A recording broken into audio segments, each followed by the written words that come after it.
അവൻ നിന്നെ വിളിക്കാറില്ലേ, നീ അവനെ വിളിക്കാറില്ലേ. ഈ രണ്ട് സെന്റൻസും ഏകദേശം ഒന്നാണ് അല്ലേ. അപ്പൊ ഇതെങ്ങനെ നമുക്ക് ഇംഗ്ലീഷിൽ ട്രാൻസ്ലേറ്റ് ചെയ്യാൻ പറ്റും നോക്കാം. അവൻ എന്നുള്ളത് നമുക്ക് അറിയാവുന്ന വാക്കുകൾ ആദ്യം നോക്കാം. അവൻ എന്നുള്ളതിന് നമ്മൾ ഹി എന്ന് പറയും, നിന്നെ എന്നുള്ളതിന് യു എന്നും പറയാം. വിളിക്കാറില്ലേ എങ്ങനെ എഴുതുന്നത് നമുക്കറിയില്ല, പക്ഷെ വിളിക്കുക എന്നുള്ളതിന് കോൾ എന്ന് പറയാം. ഇനി അവൻ വിളിക്കാറില്ലേ, ഇതെങ്ങനെ നമുക്ക് ഇംഗ്ലീഷിൽ ചോദിക്കാൻ പറ്റുന്നത്? അവൻ വിളിക്കാറില്ലേ. ഇവിടെ ചെയ്യാറില്ലേ എന്നുള്ളതിന് പകരം നമുക്ക് ഡസൻറ്റ് യൂസ് ചെയ്യാം. ഡസൻറ്റ്, ചെയ്യാറില്ലേ, അവൻ ചെയ്യാറില്ലേ എന്നെങ്ങനെ ചോദിക്കും? Doesn't he. ഇനി അവൻ വിളിക്കാറില്ലേ, അതാണ് അവൻ നിന്നെ വിളിക്കാറില്ലേ എന്ന് നമ്മൾ മലയാളത്തിൽ എഴുതുന്നത്. പക്ഷെ ഇംഗ്ലീഷിലേക്ക് ട്രാൻസ്ലേറ്റ് ചെയ്യുമ്പോൾ അവൻ വിളിക്കാറില്ലേ നിന്നെ എന്നാവും. അപ്പൊ ഡസൻറ്റ് ഹി കോൾ യു. അവൻ നിന്നെ വിളിക്കാറില്ലേ, doesn't he call you. Okay. ഇനി അടുത്ത സെന്റൻസ് എന്താ? നീ അവനെ വിളിക്കാറില്ലേ. അപ്പം ഇവിടെ നമുക്ക് അറിയാവുന്ന വാക്കുകൾ എന്താ? നീ യു, അവനെ ഹിം, വിളിക്കുക കോൾ.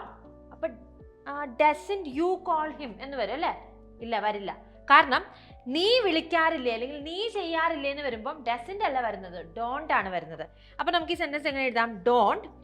ഇവിടെ നീ അവനെ വിളിക്കാറില്ലേ എന്നാണ്, പക്ഷെ നമ്മൾ ഇംഗ്ലീഷ് എഴുതുമ്പോൾ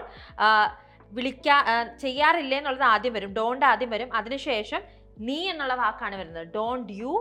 ഇനി വിളിക്കാറില്ലേ, ഡോണ്ട് യു കോൾ, അവസാനമാണ് അവനെ എന്നുള്ളത് വരുന്നത്, don't you call him. Okay. അപ്പൊ നമ്മൾ മനസ്സിലാക്കേണ്ട ഒരു കാര്യം എന്താണെന്ന് വെച്ചാൽ ഐ, യു, വി, ദേ, അതായത് ഞാൻ, നീ, ഞങ്ങൾ, അവർ, ഈ വാക്കുകളുടെ കൂടെ ചെയ്യാറില്ലേ എന്ന് വരുമ്പോഴത്തേക്ക് ഡോണ്ട് ആണ് വരുന്നത്. അതേപോലെ തന്നെ ഒന്നിൽ കൂടുതൽ ആളുകളുടെ പേര് പറയുമ്പോഴും ഡോണ്ട് ആണ് വരുന്നത്.